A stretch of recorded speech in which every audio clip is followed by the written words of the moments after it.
Fidèles téléspectateurs, ça a toujours été un plaisir. Merci de vous savoir si nombreux en train de nous suivre, bien sûr, na Je suis le Kamba Télévision. Wapepai Bozalaka, édifié et servi par nos services Oyo Ezomema, Lobiko na Bomoyabana Nanzambe. Nous sommes toujours dans l'entretien. Le dernier invité, le pasteur Christian Ngoyi, l'évangéliste Christian Ngoyi, tout cela qui n'a sujet qui rebot, comme vous le savez tous. Dans le début du mois de septembre, Oyo, Tolobaki et Paï à Papa Tang Tosola qui n'a pas la série continue avec la délivrance de famille. Et la délivrance de famille est pessi, épinglage moins ébélé. Et la preuve année, on a fait une semaine Oyo, une fois de plus, vous serez servi avec le ministre de Josué Lokamba. Un second souffle cette fois-ci pour rajouter sous-thème sous-sous. Mais voilà, je suis avec l'évangéliste Ben Lokamba, Oyo Wapi, Tote Kosoane Rebot. Les autres ambiés pour continuer à la délivrance des familles. Ils ont touché, Batonion, ils ont touché, Ngabison, tous vraiment délivré. Et voilà, c'est bien une beauté. Beauté journaliste. Le plaisir est pour moi, au Kimbiso, un mois plein, tout le monde en a été. Donc, Koki Maté. Les âmes sala. Les âmes sala, les âmes Koki Maté. Oui. Ban Nanzambe, na Koki Mabangote. D'abord, est-ce que vous êtes un évangéliste? Oui. Donc, ceux qui sont évangélistes, c'est pour nous quitter. C'est pour nous battre. Donc, tant que nous avons médias, mais du moins dans l'église même, en tout cas, je suis vraiment disponible. Mais par la grâce de Dieu, je vais sur ce que je normal. Félicitations à vous, hein, Ben Lokamba, parce que tout le monde a qui est bien pour mon athée. Bozela. Abani d'ailleurs procéder à l'Ibala. Merci beaucoup. Donc, Abani procéder à l'Ibala. Bisous féliciter parce que ils ont le colo, batunion sur Foubalanda. Pour tous les pénés à papa, ils sont sérieux. Donc, bisous nous photos là vraiment. Sérieux. On peut résoudre l'Europe peut-être dans le monde. Il faut préparer ma campagne. Libala na Congo ba néozate na mbongo na combat et la fichère na kimbenyoso. Voilà, et les cas qui na kimbenyoso ça fait du bien. Mais du moins tout peut dans le solar robot parce que tant on le bakango ba répercussion ça la kinini après avoir pour ça la émission. OK. Le solar robot oui, bien moi peine à vivre avec faire robot. OK. Malgré mois de septembre Tolobaki mois de délivrance. Depuis même août. Oui, août Tolobela qui délivre sa famille non. Oui. Tu continues sous septembre même délivre sa famille. Mais en réalité, on a vivre ne ba effet à robot. Donc, Zamba élargi. Au moins le lourd au salaire na vite mais quand même Zamba pessi au salaire. Amen. Amen. C'est un peu ça on a vivre yango et ba tu me pas vivre yango peu déjà. Il y a un image c'est les gens qui ont retenu na ça processus à libala bande comme sous bazali et ba musu super libala les oya donc on a que ça ba effet à robot voilà donc à un moment toujours bien que ba terme so changer mais ça baza ko élargi même la famille robot pesali voilà même la famille robot pesali mais sikoyo inspiration ya ki pa ya papa ça m'a sur la kinaye koloba que il était temps il y a kozonga na délivrance des familles. Moi je me pose la question. Délivrance des familles, c'est comme si on était à 4 à 5e édition. Mais pourquoi à chaque année ça revient? Qu'est-ce qui ne tient pas dans ma bota? Oh, c'est un caca délivrance. D'abord, en tout cas, une question madame. D'abord, oui, délivrance, nous avons chaque jour. Délivrance, c'est à chaque jour. Et puis, dans une question de verset biblique, yes, on entend en côté. Yes, le Bible. Ce qui est bien minimum, et qui n'a pas la morte. Et qui n'a pas et vendu. Et il faut observer. Place à Zalak. Ceux qui écoutent que et l'autre comment est équipé à qui a su 7 plus méchant que lui bah il est qu'on demeure bah situation montant aux alentours plus pire il y a un moment de délivrance c'est ça chaque jour nous avons pas tout sous famille nous avons délivrer on a 2020 mais suite temps sous il y a négligence na bango bah esprit to bengana qui on est ça nini et zombie au moment là que famille bon ça pas tout sous pas vivre bon OK à mon a bandu ko funga pour maman comme pou à mon qui va porter nion ce quand donc à songe la zéro yango zo mona nzambe aleki biso maele yango to soana ndeko moko nzambe aleki biso maele donc ye moto azo ba famille za ko kangama tika to zongisa suka tempo parce que même robot ezamba liboso te ya na même donc délivrance sa famille pe ezamba ba liboso au moins temps sur na mois de novembre même sur tempo quand tu partages nzamba zongisa c'est parce que ça a besoin tout le temps net délivrance sa famille tout le temps famille ça la délivrer et les sous que ezamba ba famille sous ba bénéficier de la délivrance sa famille mais bah ça ba nouvelle famille mo na même bah ça ne doit pas bénéficier non ils appellent ndé comme sous ça so na biso temps sous pe thème oyo famille ne bénéficier na ngote to zongi nzamba zongi sans pour que ba to pe ba na biso ça peut délivrance voilà yango mona ezonga ka pour na bon merci beaucoup je crois qu'il y a une prière que Jésus a montrée à ses disciples en disant délivre-nous du mal. Donc c'est une délivrance déjà. Parce que quand on fait ces prières chaque jour, donc le pasteur a raison que la délivrance, au moins nous devons te délivrer chaque jour. Mais on nous dit que, n'est-ce pas, que si tu crois, tu verras la gloire de Dieu. Si tu crois, tu verras la gloire de Dieu. Le miracle accompagnera ceux qui auront crié. C'est toujours conditionné. C'est ça. Parce que la délivrance des familles, quelles sont les conditions na mutu, ton alibota, pour pas la délivrer définitivement papa Nanga. D'abord, et là on est ça, question on a question morale bien. Parce que mi ba bahati. Et ça bat mususu, bo sambeli nzambe fungula libota nzambe fungula. Nzamba délivrer. Mais quand la libota nzamba délivrer, quand bango ba question na masumu. Vous monde. Histoire il y a Josué, bangi ba kende ba récupérer Jéricho. Mais nous avons dit Jéricho, nous avons dit côté. Nous avons dit ni délivrance, non? Mais comme il a haï, moi, ville, moi, je suis mais haï et bêti Israël. Pourquoi? Et ça, tout le monde a famille, à ça, qui est on a livré. Il y a livré. Il y a une famille. Tant on a papa, maman, tant on a géré famille, l'accès à la Nzambe. Pourquoi? Mutu moko akoki ko mema malheur na famille mobimba. Mutu moko sort malheur na famille mobimba. Boka Jonas na maït. Akan, quand on a vu sur Akan, a même des fêtes na Israël. Tant que Josué a ko luka Nzambe, ne Josué te Israël nda sali mabe. Ba vérifier on que Akan nda sali mabe, ne ba bimisa na yé na mwasi na bana ba bomi bango. Mais bien que ba bomi bango mais Israël a sorti des fêtes. Ce qui est bon, c'est que nous avons révélé que nous avons mis malheur dans la famille. Et ça va nous soutenir à l'église, même si nous avons fait dans la famille. Vous comprenez? Si vous avez un bon point, vous avez un pénal dans si vous avez une église, vous avez un pasteur, vous avez une Bible. Bible. Bible. Vous avez un zoto. Bible. Vous avez un molim. Ce qui est bon, c'est que vous avez un zoto. Vous avez un molim. Donc on prie. Misala bango mabe ekufi mais nzoto boy asa tangu super ko bongo la mutema. Est-ce que déjà quand témoignage ya mutu mote ngazaka ndoki mais comme pasteur. C'est ce que vous avez fait dans le temps super ça une vocation. Donc problème c'est que bitumé zarande ya molimo. Donc ce qui ndoki azo bunisa libota na molimo, biso foto bunisa na molimo mais nzoto na ye to ko bomangote. À moins peut-être que aboko tika, aboko tumbela awana na nzoto ya okufa. Nzoto to bomi est-ce qu'on a na nzoto. Mais beaucoup plus c'est ça d'abord na molimo. Parce que délivrance d'abord et bandaka na molimo. Bibi en réalité dans l'homme, c'est l'esprit. En réalité dans l'homme c'est l'esprit. Ce qui mutu akangam na molimo, randi. Nyoso sa na nzoto et simbate. Bien sûr, mon Kambiben, Namboïté, évangile Nangaï, berger Nangaï. Moi, mon problème est ça. N'a téléspectateur Barata la Bisso. Quels sont les garde-fous? Les garde-fous. Parce que Zoloba Zagi délivré à Zongeli Mabé, Masumo Zongi Sous, Mabé Zongi.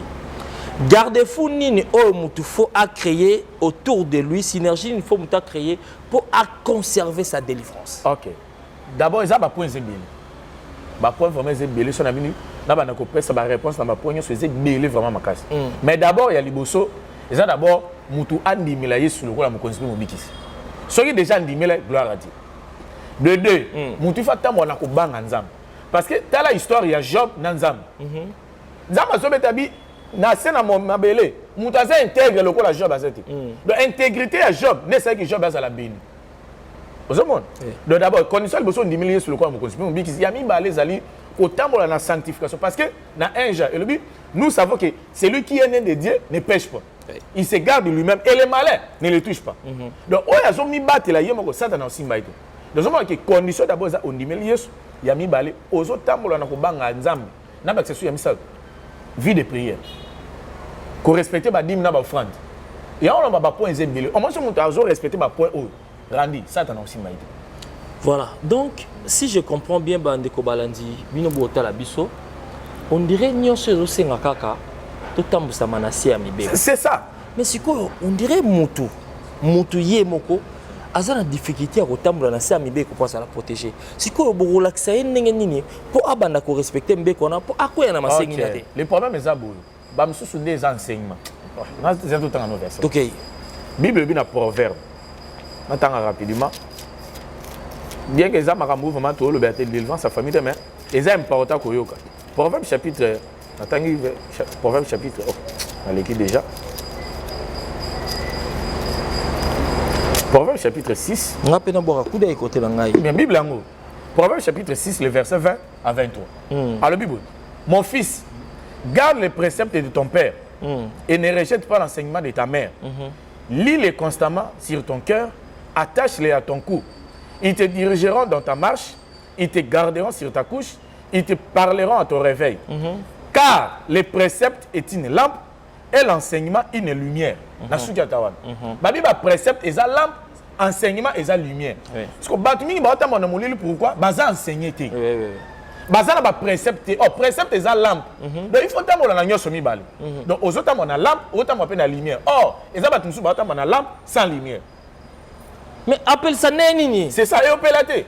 Il y a un autre chose, mibeko na enseignement de ça qui monte à tambola. Donc mibeko ya nzambe, il faut que tambola nango. Enseignement pe ya nzambe, il faut sentir tout le nez. Il y a un autre la lumière na yo. Merci. Tant que ça ma famille, mibeko ezanga kate. Pasteur Ben, toyokan. OK. Mibeko yo touti nango depuis l'Ancien Testament, Moïse a joué qui n'a dit commandement pesa ki Israël. Mibeko ni c'est la biso. Amour. Le plus grand commandement, c'est l'amour. Olingi d'abord Nzambe. Commandement liboso, olingi d'abord Nzambe. Na makasi na na motema na na ba pensée na. Yami bale lingan de kona. C'est l'amour. Merci. Ndeko yo nga pena na reconnaître que yé muta à cause ya mabezo komela nga abundisa nga. Na linga e? Bien so bibo. Aimez vos ennemis. Le problème est ça, yo on comprend nga te na pesa ko réponse na début. Te nga na comprendre nga yo, nga na tout na nga to ke na pena na bo motono normal boy, na sens normal ya vie. Na romain. Abi soki ennemi na yo. Azo kanzala, sani pesai. Soki azo ka to azangi bilamba sani ni pesai. Tango zo sala bongo. Yoka ozo sa makala moto o chai na moto. Évangéliste Ben. L'amour est plus fort que ba en nyoso ya muki. Na lobby Donc Rwandais. OK. Nengazo bomanga na est. Biso to ba makambo ya molimo. Rwandais na biso eza makambo ya guerre ya masasi bo. Mais biso to ba ennemi na biso. Makambo eza ya molimo. To ba parce que na molimo ngana yeba ennemi na molimo nde. Yo bondo ka kango na abana na wapi. Ndoki wa frena tangu so. Mais po yeba ndoki yango faut ba biso ke pena ndoki ne ye. So yebi to ça. So que ndoki ye. Est-ce que tino bombe na nzoto? Non. Na zozo ba ke bituma biso eza ya molimo randi.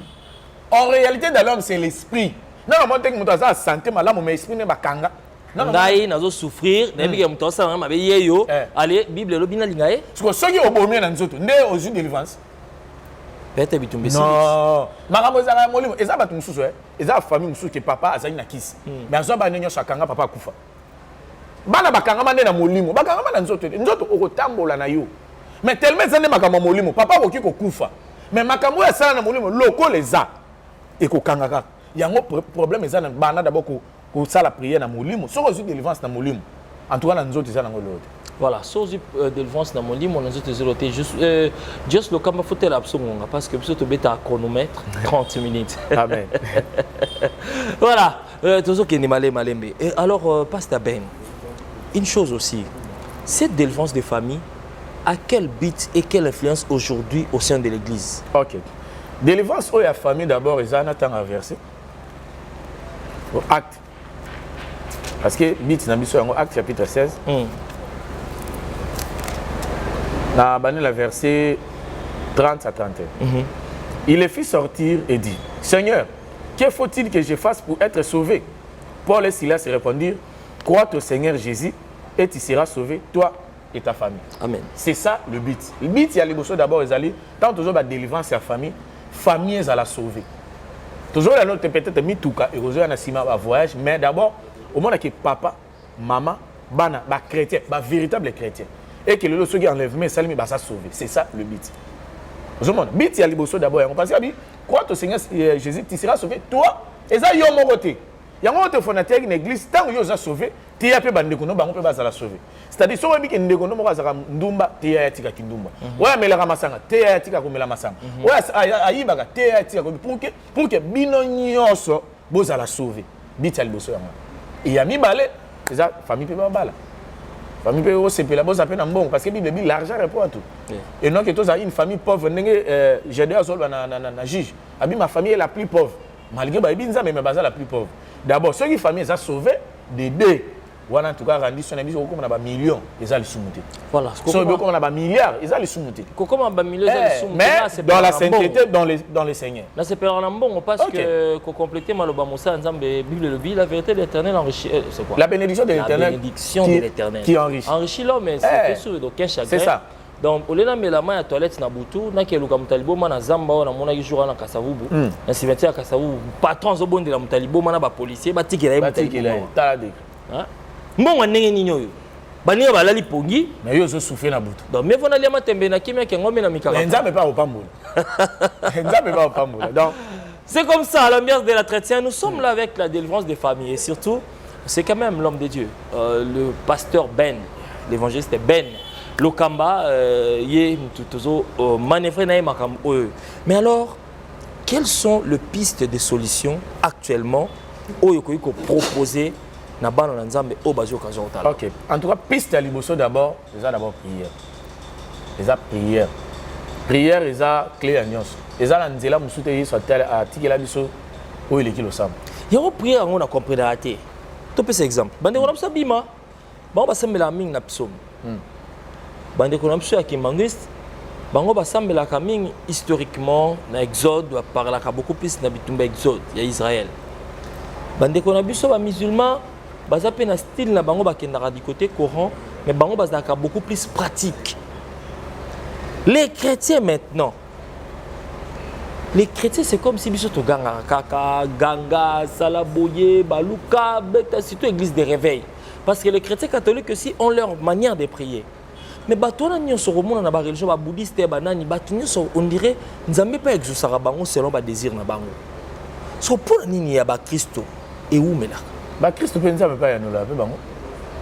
Problème est ça ko umila de. Le problème est ça on m'a dit verset na pesa ya proverbe. Il faut monter à l'enseigner. Si vous avez enseigné des rendis, ata assemblée andine na royé bâti. Parce que la prière monsieur ezalabo. Na peso au moins 3 réponses nzamba loba. Si vous avez assemblée, les réponses elles sont nzamba ko ya no sur place. Monsieur pas payer promesse et puis monsieur pas bi ma grâce testif. On a pia oté. Parce que ceux qui ont habité, nzambe banana banana ko assemblée na touché pour moi évangile c'est que je sois tia une fois. Et ça ba tunyo soutenir ba benga mabala. Parce que imagine que c'est un mot bandaka moka libala parce que nzambe atina ete kambala o mate que nzambe azaka lukuta nzambe lukuta te lukas ko yeba vérité ya vie na yo tam so eloko o senga nzambe tam so za volonté ya nzambe la vraie prière ça o sala selon la volonté de Dieu ozomona ta ba to sambela mais na Jacques lobinu vous natangelo ngona tangana donc bat mususu ne to sambela na biso mais to yebi ndete. Ni le bin Jacques. Jacques chapitre 4. Nabanel verset 3. Vous demandez et vous ne recevez pas parce que vous demandez mal dans le but de satisfaire vos besoins. Donc batu ba senga bazo sote parce que batu ne ba senga mabe. Wana maman na toke maman na enseignement comment prier. Il n'est pas le moment ya ko tolo bien sûr comment prier. Comment prier c'est en tout cas comment prier yo. On dirait comment prier les choses en tembélé. Il y a un bouton de délivrance. Bon, en fait, c'est ça. Moi, journaliste. Tout ça, moi, je suis disponible. Dans les évangélistes, je suis animé. Tout le monde comment prier. Comment prier après ça en église. Ils ont enseignement, mais où est-ce que vous allez la télévision? Et vous allez important. Pour délivrance des familles réelles, on a complément. Pour ceux déjà eu qu'on s'embête, on a comment on bimana se délivrer. On a besoin de besoin numéro évangéliste. Je suis sûr que vous avez besoin ensemble. Tous sur une évangéliste, je suis. Oui. Une fois d'accord. En tout cas, tu repères ça, tu repères na baby. Parce que ça va tout bassemble na distraction. Oui. Ba tout bassemble na masou. Ba tout baby ba position de prière té. Ba air de prière ba éviter. Ba direction de prière ba éviter. Makambo yo. C'est pas ça. Ba air ni no ki ko semble au ciel les a ouvert. Ma belo e fungwa maka. Est-ce que ba tu ba bien? Il faut ba tu ba ça l'enseigner. Vous avez y a un temps question tout ni ba tu ba semble ba ça ça. Mingi ba ça ni ignorance. Même ba disciple à Christ. Ba pas Yesu ba enseigne nous à prier comme Jean l'a enseigné à ses disciples. C'est que même prière, bah l'accepter bateau. Imagine que mon à Lingalia, notre père qui est est-ce qu'il n'a prière au biloko? Ou ça prière bon. Mingi bah comme ça prière récitation. Mais basta la nzambe mo basa ba ndo ça me la pour biloko mais prière c'est 6 heures du temps. Mutu mon pour na biloko abengani ba esprit so. Moi to e ba kaneti. Pour la biloro, Kabila pour la biloro basa. Et voilà déjà autogum d'enseignement, tout le monde va délivrance sa famille. En tout cas, on appelle ça bandéunion sur la nabi somboté, nzamba pas mon partout dans le monde besoin et c'est évangéliste Benjamin. Voilà. Berger église, nzamba vraiment pas. L'évangéliste Benjamin Lokaba, le berger de l'église mission Maranatha, mission évangélique Maranatha. La carte a montré Mema. Hein? Donc mission évangélique Maranatha. Clin d'œil surtout à Dorcas la caféenne, hein? Dorcas Bafoutuka. Concert en Angaï, moi Kalamingi. Tout le monde a une témote et surtout à Fredine qui est le pasteur. Donc on a bien toujours masterman. Donc on a rapport à masterman. Bien qu'aujourd'hui c'est serviteur de Dieu. Donc et ça a quand même grand plaisir. Évangéliste Ben, la délivrance de famille aujourd'hui a quelle importance au sein de l'Église corps de Christ? Ok. Délivrance à famille est une importance. Pourquoi? Il y a les besoins à sauver. N'est dans le bac non? Importance l'importance de la délivrance des familles, c'est à la sauver. Et si l'idée OK. Il y a le besoin d'abord sauver les salis. Il y a mis balé, tant en Matthieu chapitre 6 le verset 30, cherchez premièrement le royaume et la justice de Dieu. Les restes il faut tout le là. Les restes c'est d'abord ça bon. Chrétiens riches, ils ont les sous-montés. Parmi les milliardaires, ils ont chrétiens pas ça na kati. Ils ont les sous-montés. Famille mon famille sur batanga sous famille ngwala ba moi que famille ngwala papa na bango za na mbongo maman na bango za na mbongo bana baza na mo c'est ça mais dans le Seigneur. Moi tala mais ça moi on est évangile grandi on est évangile que so za moi na nzambe bilobi errer les pauvres en esprit et non pas la chair na boya que évangile oppose il faut à la pauvre non il y a un moment on appelle toyer na délivrance famille peut à délivrer imagine que famille mo ba sambila makasi ba banga nzambe mais ba pauvre. Soit il a pauvre, soit il y a un peu de on dit on dit pourquoi? Mais il y a pourquoi on a riche? C'est ça. Mais le des riches qu'il était, il s'est appauvri. Pour que nan, na ba diko ba na biso to ba riche. Bosco to boya. To boya ngote. C'est le évangéliste Benjamin, homme riche, non dit mais dans le Seigneur. Donc il y a un impact à ma casse que même l'église même, le autre chose d'achat parcelle. Parce qu'on a un peu ça bon.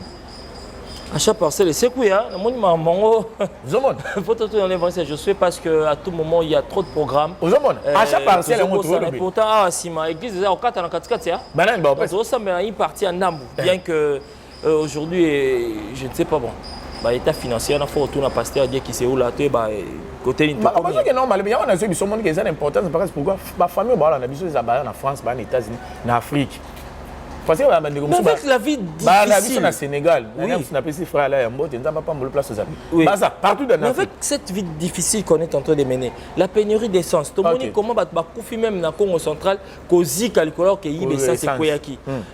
Tout le monde à niveau crise et quota, biloko et mata, dollar et mata, tout là, la vie devient si difficile partout dans le monde. Délivrance soit na teye. Ce que vie la difficulté et au salaire ne peut s'adapter. Problème est simple. Biso to dépendant. Na si que solana au salaire biso mi na papa le barabu. To dépendant na gouvernement au été. Biso to dépendant na nzambe. To dépendant na nzambe parce que on se va bi bouclage awa. Au bi matin, ça va bi oka. Ça va bi bouclage to bi matin oui. Mais ce nzambe ba pa mbola.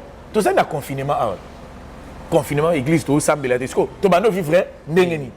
Est-ce que le gouvernement, il y a le président Félix Moutebano et c'est bon? Non, non. Donc, il faut dépendre d'abord de Nzambe. Randi, si vous avez un projet à Koubala, est-ce que le président Moutebano est bon? Au sein de Nzambe. Mais alors, au moins que Bisoto dépend. Malgré pas, même si le Bito Benga, au conjonctif, Bisoto dépend de Nangoti. Bisoto dépend de Nzambe. Si Nzambe est dans le désert, il sera il sera la Mélama dans le désert. Il sera la Lia dans le désert. Est-ce qu'il y a un désert?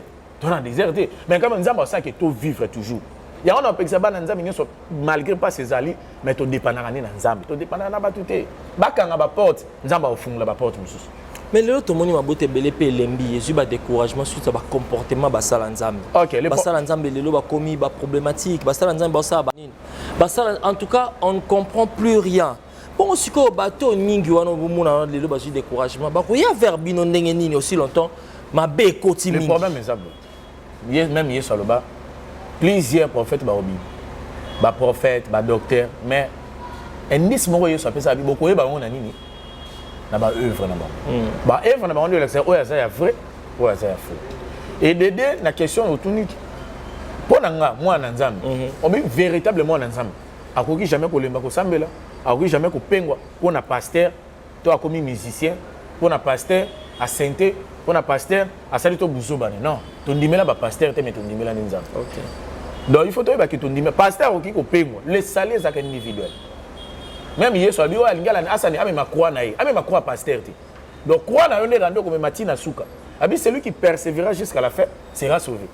Parce que yo pengo pona pasteur tam so pengo akomi ko yemba ba musique amokili yo pengo parce que on est que pasteur a sala kindumba non pasteur a sa mutu lokola yo bien que nzamba tie quelque chose c'est pas na ye akoki pe ko longola pe yango nzamba pe akoki pe ko rejeter pe pasteur OK appelle à rejeter pe nzamba rejeter Saül et ya est-ce que yango sala ke ba na Israël ba pengo non yango to pengo te wana za misala na bango to koyeba bango na misala na bango donc le problème c'est ça que biso to persévérer batunyo so balanda biso on persévère tozaki lelo mike lelo nzamba komi kosala ke makambo komi kofunga alors tozokende tina suka soki yesu aye te tokopambola soki yesu aye te tokopambola moi j'aime la bénédiction ngalingaka lipamboli alaka bien nalinga lipamboli makasi voilà lipamboli ezalaka bien alors tokomi pratiquement na suka ya entretien na biso ya lelo un dernier mot na baka oza jeune la jeunesse eotala yo ntango bazomona un jeune ozoporte maloba nzambe à cœur qu'est-ce que tu peux dire à cette jeunesse aujourd'hui troublée, aujourd'hui continue le monde à iPhone,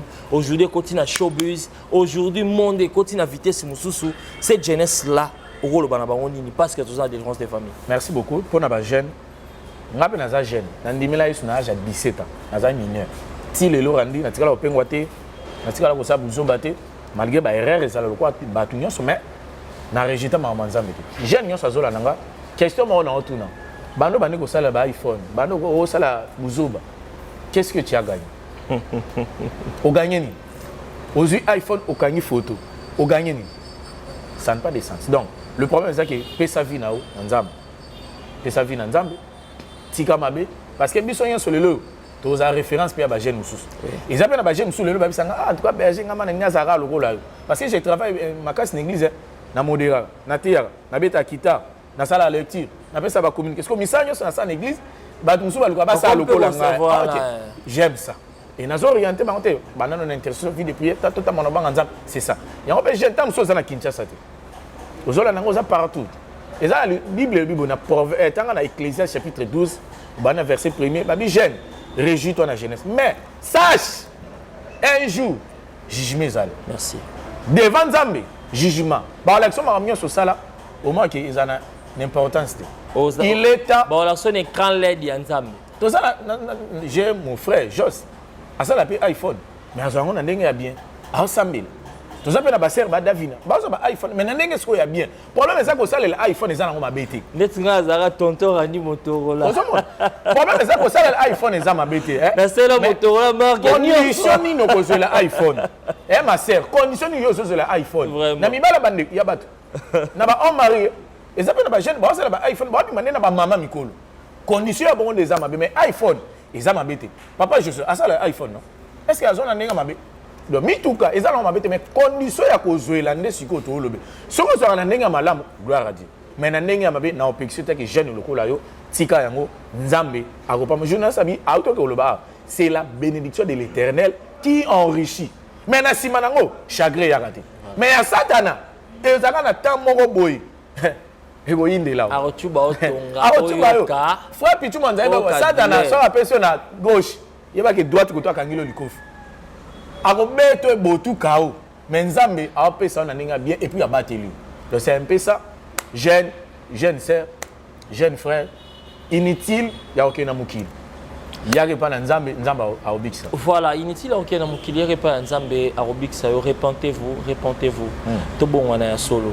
Ngaka binorati na ngape to bongo na solo potoko tana bokonza nzambe tala en dehors nzambe vie ezate te vie ezate niveau douleur rozala soki yeso azu bato ba otika la sima lèvement papa nakata ote parce que biki nzambe aliki nyonso amen oyebi ngane tozala kati oui oyebi ne tobanda depuis kipata non parce que tala lelo ne toza na ngwa sabi na ngwa sa makambo différence mai na mafuta na ngwa sa makambo so nzambe te mai a matsa mafuta c'est ça donc et le bac et carreza molai ezali hein et carreza molai donc ezarabongo na ba ta on de corrider bana clavier sika nzembo seke na 8 minutes ya non aoluka do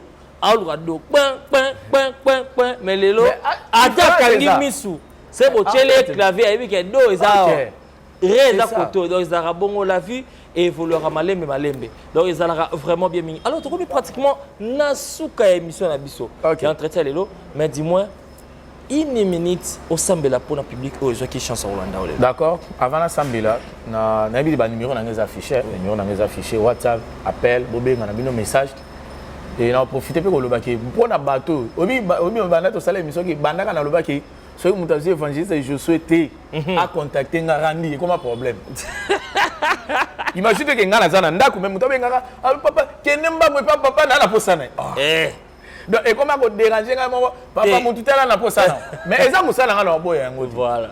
Donc et puis et ba charge musu papa ndeko oui azana problème o sambela pona. Moi to sambela puis azupe solution. Yango ba numéro yango ezali. Posana question. Ndeko mo pas besoin to pesa enseignement mais azali bana mboko. To pesa ba enseignement. Donc mutu face à la paix enseigne. Numéro na ngezana question. Magamou to lobelité. Mais à la prochaine le roi de Diana commis libre. Voilà. To ça les émissions entretien. Donc ça peut être chaque 2 semaines il y aura entretien de façon que to requête tinda requête. To zawana pona bino. Soki bino te biso ko zala te. Voilà. Yango na ngina ça une courte prière pona mutu anyo sola na biso za na problème difficulté. Nzambe ya lokamba, Nzambe ya mema Jésus-Christ a visité. Amen. Nzambe na boneli pona bandeko nyonso. Bo balandi biso baza na Kinshasa, baza na Afrique, na Océanie, na Europe, na Asie, partout, na Amérique. Lokola balandi biso, olobi bo bako yamba biso bayambi yo.